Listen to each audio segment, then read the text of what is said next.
Hello friends, welcome to tricks by Tarushree class. ನಾನು ಇವತ್ತು ನಿಮಗೋಸ್ಕರ ಒಂದು ಅದ್ಭುತವಾದಂತಹ ವಿಚಾರವನ್ನ ನಿಮ್ಮ ಮುಂದೆ ಶೇರ್ ಮಾಡ್ಕೊಳ್ಳಿಕ್ಕೆ ಒಂದು ವಿಷಯವನ್ನ ತಂದಿದ್ದೇನೆ.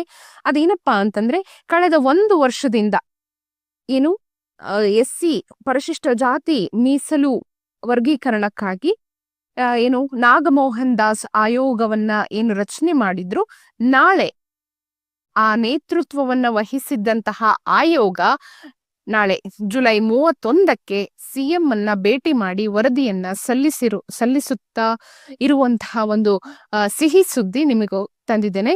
ಇಷ್ಟು ವರ್ಷ ನಾವೇನು ಕಾದಿದ್ದೀವಿ, ಇನ್ನು ಕ್ಷಣಗಣನೆಯಲ್ಲಿ ವರದಿ ಸಲ್ಲಿಕೆಯಾಗುವಂಥದ್ದು ನಮ್ಮೆಲ್ಲರಿಗೂ ಕೂಡ ಅತ್ಯಂತ ಖುಷಿಯಾದಂತಹ ವಿಚಾರ ಅಂತಾನೆ ಹೇಳ್ಬಹುದು.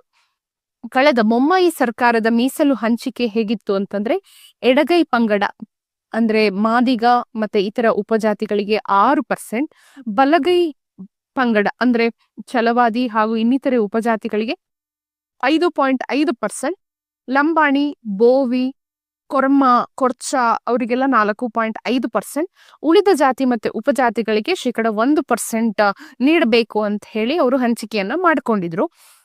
ಆದ್ರೆ ಸುಪ್ರೀಂ ಕೋರ್ಟ್ ಆದೇಶದ ಮೇರೆಗೆ ಒಂದು ಆಯೋಗವನ್ನ ರಚನೆ ಮಾಡಿ ಕ್ರಮಬದ್ಧವಾಗಿ ಏನು ನಮಗೆ ರಿಪೋರ್ಟ್ ಬೇಕು ಅಂತ ಹೇಳಿ ನಾಗಮೋಹನ್ ದಾಸ್ ಆಯೋಗವನ್ನ ರಚನೆ ಮಾಡಲಾಗಿತ್ತು. ನಾಳೆ ಏನಿದೆ ಅದು ಸಲ್ಲಿಕೆ ಆಗ್ತಾ ಇರುವಂತದ್ದು. ಅದಕ್ಕೆ ಒಮ್ಮತದ ವರ್ಗೀಕರಣಕ್ಕೆ ಸಿದ್ದರಾಮಯ್ಯ ಅವರು ಪೂರ್ಣವಾಗಿ ಪ್ರಯತ್ನ ಮಾಡ್ತಾ ಇದ್ದಾರೆ. ನೋಡಿ, ಕಳೆದ ಅಕ್ಟೋಬರ್ನಿಂದಲೇ ಸರ್ಕಾರದ ಯಾವುದೇ ಹುದ್ದೆಗಳ ನೇಮಕಾತಿ ಪ್ರೋಸೆಸ್ ಅನ್ನ ಸ್ತಬ್ಧ ಮಾಡಲಾಗಿತ್ತು. ಅನೇಕ ಹುದ್ದೆಗಳು ಶಿಕ್ಷಣ ಇಲಾಖೆಯಲ್ಲಿ, ಕೃಷಿ ಇಲಾಖೆಯಲ್ಲಿ ಹಾಗೂ ವಿವಿಧ ಇಲಾಖೆಗಳಲ್ಲಿ ಹುದ್ದೆಗಳು ಖಾಲಿ ಇರುವಂತದ್ದು. ಅದರ ಭರ್ತಿಗೆ ಈಗಾಗಲೇ ಪ್ರಸ್ತಾವನೆಯನ್ನ ಸಿದ್ಧಪಡಿಸಲಾಗಿದೆ. ಸುಮಾರು ಒಂದು 60,000 ಹುದ್ದೆ ಭರ್ತಿಗೆ ಏನಾಗಿದೆ ಅಂತಂದ್ರೆ ಒಂದು ಸ್ತಬ್ಧವಾಗಿರುವಂಥದ್ದು, ನದೆಗುದಿಗೆ ಬಿದ್ದಿರುವಂಥದ್ದು. ಇದರಿಂದ ಉದ್ಯೋಗಾಂಕ್ಷಿಗಳಲ್ಲಿ ಮೇನ್ ಆಗಿ ಏನು ವಯೋಮಿತಿ ಅನ್ನುವಂಥದ್ದು, ಆ ವಯೋಮಿತಿಯ ಭಯ ಅವರಲ್ಲಿ ಕಾಡ್ತಾ ಇರುವಂಥದ್ದು.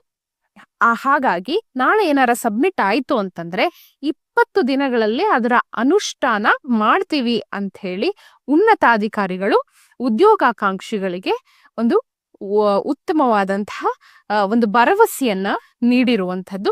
ಈ ವಿಷಯವನ್ನ ನಿಮ್ಮೊಂದಿಗೆ ಹಂಚ್ಕೊಳ್ತಾ, ಉದ್ಯೋಗಾಕಾಂಕ್ಷಿಗಳು ಏನಿದ್ದೀರಾ, ನಿಮ್ಮ ತರಬೇತಿ, ನಿಮ್ಮ ಏನು ಪ್ರಿಪರೇಷನ್ ಏನಿದೆ, ಎಕ್ಸಾಮ್ ಪ್ರಿಪರೇಷನ್ ಅನ್ನ ಮತ್ತಷ್ಟು ಚುರುಕುಗೊಳಿಸ್ಕೊಳ್ಳಿ ಅಂತ ಹೇಳ್ತಾ ನನ್ನ ಈ ಪುಟ್ಟ ವಿಡಿಯೋವನ್ನ ಮುಗಿಸ್ತಾ ಇದ್ದೇನೆ. ಧನ್ಯವಾದಗಳು.